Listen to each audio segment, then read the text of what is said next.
bien-aimés dans le Seigneur, shalom, là où vous êtes, dans vos maisons, partout dans le monde, précisément en Afrique, au Congo-Kinshasa, en Europe, en Amérique, en Asie. Que le Seigneur vous bénisse. Nous sommes dans notre temps, dans notre moment du culte. Voilà pourquoi là où vous êtes, dans la famille, appelez tes frères, appelez tes sœurs, appelez ton mari, appelez ta femme, entrez dans la maison et fermez vos portes. Et nous sommes au moment de la prière. Merci, nous allons adorer ensemble avec les adorateurs. Adore avec nous et le Seigneur te bénira. Oh, tolingi koloba nyonso yo saleli biso Yahweh Nzambe zuwa kimbo Yahweh bilaka na yo etondi mokili opesa biso mwana na yo mpona kokufela biso kuna na ekulusu Yahweh Nzambe zuwa kimbo Zwa kimbo Yahweh Yahweh Yahweh Nzambe zwa kimbo. Oui, bien-aimés dans le Seigneur, là où vous êtes, vous pouvez commencer à adorer Dieu, de lui remercier. Pourquoi? Parce qu'il vous a protégé dans ces temps de cette fléau, dans ces temps de cette pandémie. Beaucoup de personnes sont touchées et toi quand même l'Éternel t'a protégé, l'Éternel t'a gardé. Tu peux dire à Dieu merci. Commence à prier ensemble avec nous. Seigneur, nous te disons merci. Papa, pour ton amour, merci car ton amour est immense. Merci pour ta grâce, merci pour ta bonté, merci pour ta miséricorde, merci pour ta protection. Combien sont morts, mais tu m'as gardé dans la vie et tu m'as accordé encore le souffle de vie. Voilà pourquoi je te remercie, Papa. Combien qui sont touchés, qui sont morts dans cette maladie, mais non, tu m'as conservé la vie et tu m'as gardé, tu m'as protégé et tu as combattu pour moi. Voilà pourquoi je te remercie pour ton bienfait dans le nom de Jésus-Christ. Oui, bien-aimés, nous allons encore prier pour nos familles.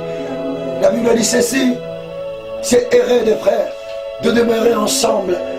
Voilà pourquoi si tu vois ton père, tu vois ta mère à côté, là où vous êtes dans la maison, vous pourriez remercier Dieu. Vous pourriez dire à Dieu merci parce qu'il a protégé ton père, il a protégé ta maman, ta sœur, il a protégé ton frère. Tu dois dire à Dieu merci. Commence à prier ensemble avec nous. Seigneur, nous te disons merci pour ton amour. Papa, combien de familles ils ont perdu leurs parents, combien de familles, combien de parents qu'ils ont perdu leurs enfants, mais dans notre famille quand même, tu nous as protégés, tu nous as gardés. Éternel, tu as combattu pour nous, tu n'as pas, Éternel, donné l'accès à l'ennemi de prendre le nom de nous, malgré cette fléau, malgré cette pandémie, notre famille est préservée du malheur. Voilà pourquoi nous te remercions dans le nom de Jésus-Christ de Nazareth. Oui, bien-aimé dans le Seigneur, tu peux regarder comment tu as marché, et tu peux regarder comment tu t'es, comment tu avais vécu dans la maison. Tu dois dire à Dieu pardon, tu dois demander à Dieu pardon, tu dois dire à Dieu qu'il te pardonne. Prions ensemble. Seigneur Dieu, me voici au devant de toi. Qui suis-je, un homme pécheur? À chaque fois que mes pensées sont focalisées dans le mal, les Écritures ont dit, ton esprit ne peut jamais habiter dans l'homme. Pourquoi? Parce que le cœur de l'homme est mauvais. Le cœur de l'homme s'est habitué à voir que toujours le mal. Seigneur, je demande pardon. Je me mets devant toi. Pardonne-moi, Seigneur. Pardonne-moi, Jésus. J'aimerais que tu me délivres. J'aimerais que tu entres dans mon combat de la vie. J'aimerais que tu me donnes la solution par rapport aux problèmes que j'ai approchés devant de toi. Dans le nom de Jésus-Christ. Oui, bien-aimé dans le Seigneur, tu demanderas le sang. Que le Seigneur Jésus te sanctifie, te purifie. Parce qu'il est écrit dans le livre de Jean chapitre 1 verset 29. Les Écritures disent ceci. Voici l'agneau de Dieu qui est venu ôter. Tu dois dire à Dieu, tu dois demander que le sang de Jésus te lave, que le sang de Jésus te purifie. Éternel, le Père de gloire, que ton sang me lave, que ton sang me purifie. Je suis un homme mauvais, mais je sais à cause de ton sang, éternel, je deviendrai saint. Que ton sang qui a été répandu sur le mont de Calvaire me lave et me purifie dans le nom puissant de Jésus-Christ de Nazareth. Et disons tous Amen. Amen. Amen. Là où vous êtes dans vos bureaux, disons tous Amen. Amen. Dans vos maisons, Amen. Amen. Dans le salon là où vous êtes en famille, Amen. Amen. Acclamons fortement le nom du Seigneur. Acclamons fortement le nom du Seigneur. Gloire à Dieu. Sans plus tarder, nous allons passer directement dans ce moment, le bon moment. Parce que la Bible déclare tout peut passer. Ta femme peut passer, ton mari peut passer. Tes enfants peuvent passer, tout peut passer. Ton véhicule là que tu aimes peut passer. Mais la parole de Dieu ne passera jamais. Notre sujet d'aujourd'hui que nous voulons partager avec vous, le Seigneur nous a mis au cœur. Combat est intitulé Combat, le bon combat de la foi. Combat, le bon combat de la foi. Pourquoi nous voulons vous parler ainsi? L'autre fois j'avais suivi, il y avait l'un des présidents en France qui avait dit que nous sommes au moment de guerre. Et dans notre pays également, notre président avait dit que nous sommes au moment de guerre. Et nous aussi, les hommes de Dieu, nous avons compris. Nous sommes au moment de guerre. Pourquoi au moment de guerre? Parce que les églises ne fonctionnaient pas. Mon bien-aimé dans le Seigneur, en ce moment, le royaume des ténèbres se levait. Le diable et Satan, l'ennemi de juste, s'est levé, nous cherche le moyen par lequel il peut détruire les enfants de Dieu. Voilà pourquoi nous sommes là pour vous interpeller que nous sommes au moment de combat. Et notre sujet d'aujourd'hui que nous voulons parler, c'est des combats, le bon combat de la foi. Mon bien-aimé, ma bien-aimée dans le Seigneur, pourquoi nous avons dit de combattre le bon combat? Mon bien-aimé dans le Seigneur, tu ne peux jamais vaincre dans ta vie. On ne peut jamais t'appeler victorieux. Tu ne peux jamais soulever une couronne. On ne peut jamais te donner une coupe sans avoir lutté. Mon bien-aimé, si tu ne luttes pas, si tu ne batailles pas, si tu ne combats pas, on t'appellera plus victorieux et tu n'auras plus de couronne. Voilà pourquoi cet message est venu pour toi. Mais comment tu dois combattre?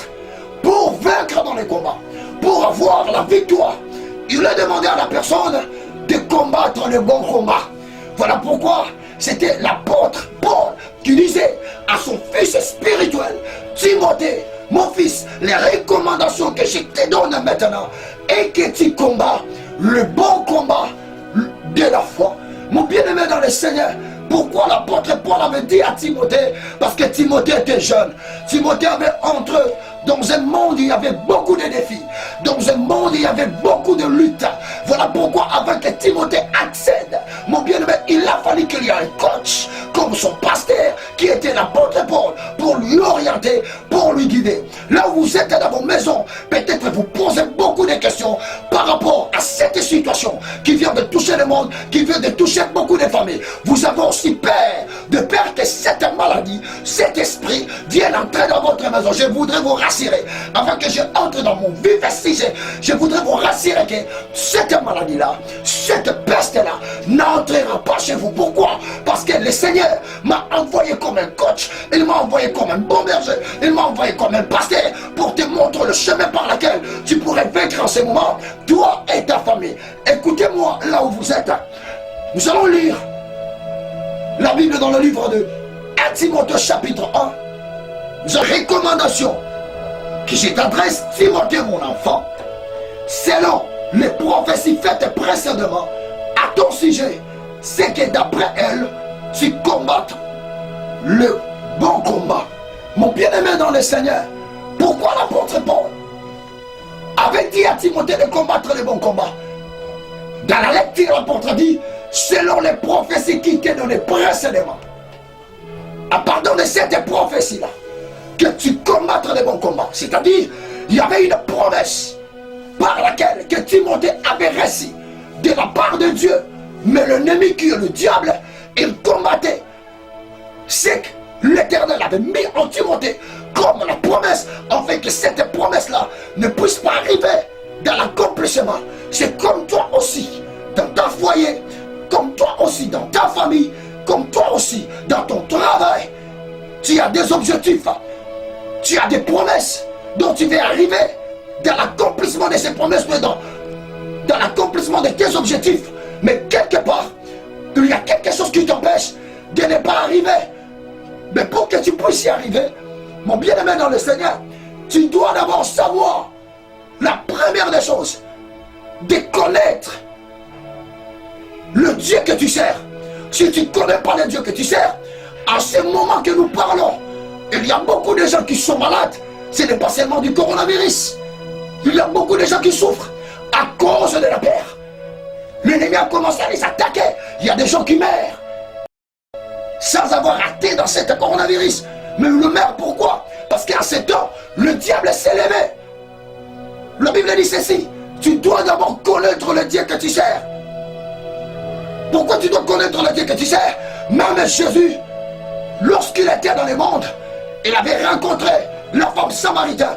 Et qu'est-ce qu'il avait dit à la femme samaritaine? Vous adorez celui que vous ne connaissez pas. Mais nous adorons celui que nous connaissons. Car le salut vient des Juifs. Et qu'est-ce que Jésus avait ajouté? Elle revient. Elle est déjà venue. Où les vrais adorateurs adoreront le Père en esprit et en vérité. Et Jésus n'a pas fini, il a dit, car Dieu est esprit. Il faut que ceux qui l'adorent en esprit et en vérité. Oui, par là j'ai compris. Pour que je puisse vaincre dans mon bataille, dans cet combat de la foi, je devrais avoir l'Esprit de Dieu. Et je devrais avoir la personne de Dieu. Et je devrais avoir la personne de Jésus. Pourquoi? Parce que Jésus lui-même a dit, le Dieu que nous adorons, il est esprit. C'est-à-dire, avant de vaincre dans cette bataille, tu dois d'abord avoir le Saint-Esprit. Pourquoi tu dois d'abord avoir le Saint-Esprit? Nous voulons encore te dire une chose. Daniel avait rencontré des choses comme toi tu as rencontré. Au milieu du travail, au milieu de ton foyer, tu as des problèmes difficiles. La maladie est là. Elle touche tes enfants. Mais je vais te dire une chose. La Bible déclare, au milieu des hommes mauvais, au milieu des méchants, au milieu des occultistes, au milieu des gymnastiques, mon bien-aimé, je voudrais te dire une chose. Lorsque tu as en toi un esprit de Dieu, l'esprit de Dieu en toi te fera supérieur. Supérieur par rapport aux sorciers de votre personne, supérieur par rapport aux sorciers de votre quartier, supérieur par rapport aux occultistes du travail, là où tu travailles, par rapport à ta continent, là où tu es. Mon bien-aimé dans le Seigneur, l'Esprit de Dieu te mettra au-dessus. Là, c'est la première des choses. Pour que tu puisses vaincre, tu dois d'abord avoir une forte spiritualité. Pourquoi? J'ai dit tu dois avoir une force spirituelle. Parce que le combat dont je parle, ce n'est pas une lutte physique. Ce n'est pas une lutte physique. Tu es là dans ton bureau, tu m'écoutes. Tu es là dans ta maison, tu m'écoutes. Tu es là dans ton chambre, tu m'écoutes. Le combat dont tu as, tu ne mets pas au monde. C'est un combat. Tout ce que tu fais, rien ne marche. C'est un combat. Tu continues toujours à plaire là où tu es. Anne aussi plairait comme toi. Mais Anne n'a pas eu la récompense. Pourquoi? Parce que Anne n'était pas encore en ces temps-là. Anne n'était pas encore entrée dans une lutte spirituelle. Tu dois entrer dans un combat. Mais ce combat-là, ça te demande de comprendre que c'est un combat spirituel. Spirituel. Et une meilleure manière de combattre spirituellement, mon bien-aimé dans le Seigneur, c'est dans de prières et dans des jeûnes. Nous allons encore voir dans les Écritures sur lui-même Jésus-Christ. Il va nous dire à la canale de son apôtre Paul. Qu'est-ce qu'il va nous dire? Le lutte, le bataille, le combat que nous avons, ce n'est pas un combat charnel, mais c'est un combat spirituel. Nous ouvrons nos Bibles, là où nous sommes dans nos maisons, dans le livre des 2 Corinthiens chapitre 10. Nous allons commencer par le 3e verset et nous allons descendre jusqu'au 5e verset. Lisons ensemble avec nous. Dans la chair, nous ne combattons pas selon la chair. Si nous marchons dans la chair, nous ne combattons pas selon la chair. Verset 4. Car les armes avec lesquelles nous combattons ne sont pas charnelles, mais elles sont puissantes par la vertu de Dieu pour renverser les forteresses terrestres. Verset 5. Nous renversons les raisonnements et toute hauteur qui s'élève contre la connaissance de Dieu. Et nous amenons toutes pensées captives à l'obéissance du Christ. Oh, j'ai compris les choses. Voici le chemin par lequel nous allons suivre pour vaincre cette bataille. La Bible déclare, j'ai une combat spirituel, c'est-à-dire c'est dans la prière que tu peux renverser ton ennemi qui est la stérilité. Dans la prière, nous pouvons renverser ensemble cette maladie du pandémie de Covid-2019. C'est dans la prière, dans vos maisons là où vous êtes, nous pourrions renverser cet démon qui est nommé Covid-2019. La Bible déclare, si ce Covid a reçu un nom, mais son nom n'est pas célèbre, il y a un nom qui est au-dessus de cet nom de Covid-2019. Et cet nom-là est appelé le nom de Jésus-Christ de Nazareth.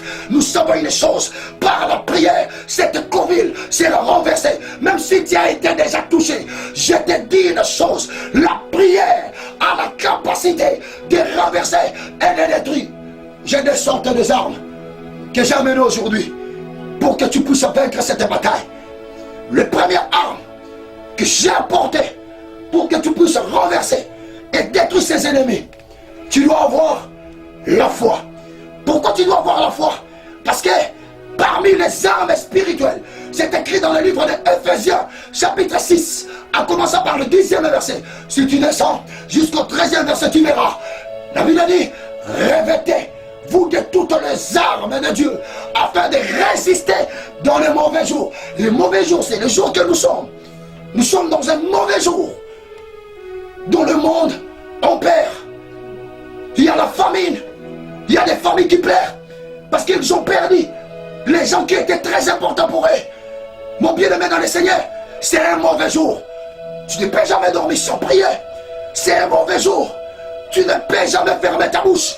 Même quand dans les églises, les gens ne parlent pas. Pourquoi? Parce qu'on nous a interdit. Même dans ta chambre, tu peux entrer, tu peux prier. Pourquoi? Parce que nous sommes dans de mauvais jours. La Bible déclare, revêtez-vous de toutes les armes de Dieu. Et l'arme que je vais te donner maintenant pour résister à cette Covid-2019, mon bien-aimé dans le Seigneur, c'est la foi. Pourquoi? Parce que la foi, la Bible dit, revêtez-vous de la foi comme un bouclier. Oh, j'ai compris. La foi, c'est notre bouclier. Pourquoi? Parce que lorsque tu as la foi bannit la peur. La foi bannit les inquiétudes.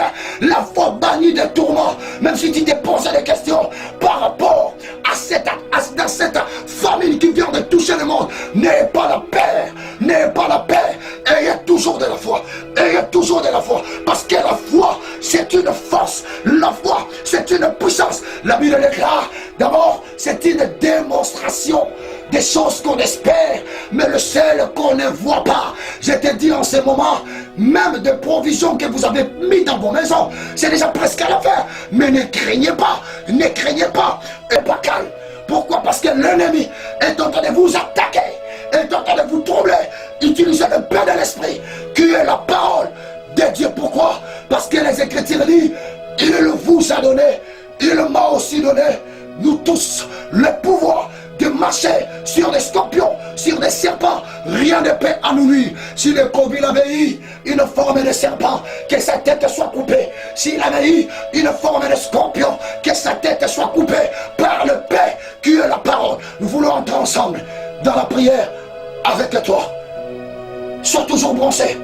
Tu dois prier ensemble avec moi. Tu es tourmenté par des esprits impurs, dérangé, non pas seulement par le Covid, mais tu es dérangé aussi par des maris de nuit.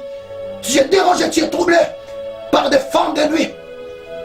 Il n'y a que des fantômes dans tes rêves. Entre dans la prière avec moi. Nous allons demander que le Seigneur nous remplisse par la puissance de son esprit. Prions ensemble avec moi, prions. Reba sakataya baba baba. Rokobos kanta ramanage. Rebobobos kante reka baba baba baba. Père, je demande que ton esprit me remplisse. Que je sois rempli par ta force. Que je sois rempli par ta puissance. Parce que je ne savais pas Aujourd'hui, je prie conscience pour que je puisse vaincre l'ennemi. Je devrais savoir le Dieu que je sers. Deuxièmement, je devrais avoir l'esprit de Dieu que je sers. Parce que mon Dieu, il est esprit, pas comme d'autres esprits, mais il est un grand esprit. Il est un grand esprit. Seigneur, remplis-moi par ton esprit. Je vais maintenant entrer dans les batailles. Je vais maintenant entrer dans le lit. Je veux que tu me remplisses dans le nom puissant de Jésus-Christ de Nazareth. Oui, tu es déjà rempli par la puissance. Tu es déjà rempli par la force. Tu dois maintenant terrasser la force du mal qui te tourmente, qui te dérange, la force du mal qui nuit ta santé. Tu dois demander maintenant que le Père de l'Esprit puisse couper et écraser cette force du mal. Si c'est une serpent, qu'elle soit coupée, prions ensemble. Dans le nom de Jésus, dans le nom de Jésus, j'attaque maintenant à cette force, à cette puissance qui me ronge, à cette force, à cette puissance qui me trouble, qui trouble mon foyer, qui trouble ma santé, qu'il soit écrasé par le Père et la parole. Au nom de Jésus, au nom de Jésus, au nom de Jésus, sois écrasé. Au nom puissant de Jésus-Christ, il a été créé, Christ a été apparu pour détruire les œuvres du diable. Dans ma maison, toi la conviction n'existera pas. Dans ma maison, les esprits impies, la mort qui profite derrière, la conviction ne profitera pas. Au nom puissant de Jésus, toi la maladie qui ne profitera pas. Au nom puissant de Jésus-Christ. Tu dois encore prier avec moi. Ce n'est pas encore fini. Je vais ajouter encore un sujet. Mon bien-aimé dans le Seigneur, en ce moment, il y a quelqu'un qui profite derrière le coronavirus. Il a mis les gens de sa propre maison. Joseph a été vendu par ses frères. Nous allons maintenant combattre l'ennemi qui te combattre, qui est peut-être dans ta maison, dans la parcelle, qui est dans votre quartier, qui est dans ta famille, qu'il soit écrasé. La Bible dit ces jours-là, Élie implora le feu et le feu était descendu, avait consumé l'autel de Baal, implorant que le feu descende pour juger tous les méchants qui s'opposent à toi et à ta bénédiction. Prions dans le nom de Jésus. Je me lève, éternel, comme le prophète Élie, aujourd'hui, contre toute force du mal, contre toute force satanique, de la sorcellerie, de la coutume, qui nuit ma vie, des occultistes et des dynasties, qui embrouillent la vie des gens. Dans le nom de Jésus, que le feu du Seigneur détruise leurs hôtels, que le feu du Seigneur renverse leur puissance. Dans le nom puissant de Jésus, que le feu du Seigneur renverse leur statues. Au nom puissant de Jésus-Christ de Nazareth. Écoutez maintenant, si tu as un problème très sérieux, mets ta main dans le cœur. Si tu es malade, prends ta main, mets là où tu ne te sens pas bien. Je vais déclarer pour toi, si c'est un démon, si c'est un esprit qui s'est incarné, et cet esprit-là doit être renversé par la puissance du nom de Jésus-Christ. Père Céleste, je déclare, dans le nom puissant de Jésus-Christ, contre tout le démon des sorciers qui tourmentent la vie de mon frère, qui tourmentent la vie de ma sœur, qui tourmentent la vie de cette famille que j'ai prise. En ce moment, que cette force du mal, des problèmes, dans sa foyer, que ça soit brisé, détruit, renversé au nom puissant de Jésus-Christ. Je déclare, par celui qui était malade, la maladie envoyée par le diable, que cette maladie-là puisse quitter et libérer son corps. Si c'était le sida, que le sida disparaître. Si c'était la tuberculose, que la tuberculose disparaisse. Si c'était le cancer, que le cancer se disparaisse. Si c'était une maladie quelconque, que cette maladie, si c'était même la Covid, je t'ordonne maintenant, je n'ai pas peur de toi. Au nom de Jésus-Christ maintenant, laissez les hommes que tu as liés dans le monde. Au nom puissant de Jésus-Christ de Nazareth, vous les éliminez. Je vous attaque dans le nom de Jésus. Que vos forces, que vos puissances soient brûlées par le feu. Au nom puissant de Jésus-Christ de Nazareth. Merci Jésus. Merci. Merci Seigneur. Nous proclamons la victoire. Nous avons reçu la victoire. Là où tu es dans la maison, tu peux acclamer ton Dieu. Parce que tu as vaincu. Tu peux acclamer ton Dieu. Voici le chemin que tu dois suivre. Que le Seigneur te bénisse. C'est votre humble révérend Jules Denda, le visionnaire de l'église FCR. Abrégé signifie la famille chrétienne Rehoboth. Notre adresse est sur l'avenue Idiofa, numéro 22, vers le quartier Salongo, vers les communes de Limete, dans la République démocratique du Congo, précisément dans la ville de Kinshasa. Écoutez bien, Notre adresse, avenue Idiofa numéro 22, sur les quartiers Salongo, commune de Limete. Nous sommes en République démocratique du Congo, précisément à Kinshasa. Notre numéro de contact est 081 59 40 619. 081 59 40 619. Nous sommes au moment des offrandes, parce que c'est toute une culte. Tu peux venir si tu as besoin de nous par rapport à tes problèmes. Voici nos adresses de la résidence, toujours dans le quartier Salongo, vers l'avenue Le Posso, numéro 21. Quartier Salongo, avenue Le Posso, numéro 21, commune de Limete, toujours dans la ville de Kinshasa, sur la République démocratique du Congo. Mon bien-aimé dans le Seigneur, nous sommes au moment de vos offrandes et de vos dîmes. Malgré nous sommes en confinement, il y a d'autres personnes qui sortent, il y a d'autres personnes qui travaillent. Vous pourriez servir votre Dieu dans ce que vous avez, comme les offrandes, comme des dîmes, parce qu'il est écrit dans le livre de Malachie, apportez dans la maison du trésor toutes vos dîmes, afin qu'il ne manque pas de nourriture dans ma maison. Donne Dieu, partage à Dieu de ce que tu as, et le Seigneur te bénira. Ne suis pas des incacaristes, des maïcaristes, ne suis pas des roses chrétiens et sacrifient leurs enfants pour avoir ce qu'ils ont. Mais pour nous les enfants de Dieu, ils sont en train de nous mentir. Donne ta dîme, paye ta dîme, donne ton offrande. Notre numéro de MPSA est là, est affiché là-bas. 081 59 40 619. Que le Seigneur vous bénisse. On était là ensemble avec notre frère qui nous a aidé dans le montage, l'ingénieur Christian Polo. Que le Seigneur vous bénisse. Derrière tout homme, tout un grand homme, il y a toujours une grande dame. J'ai sali de loin Maman Gracia. Nous encore que le Seigneur vous bénisse et tous les enfants des Rehoboth. Merci.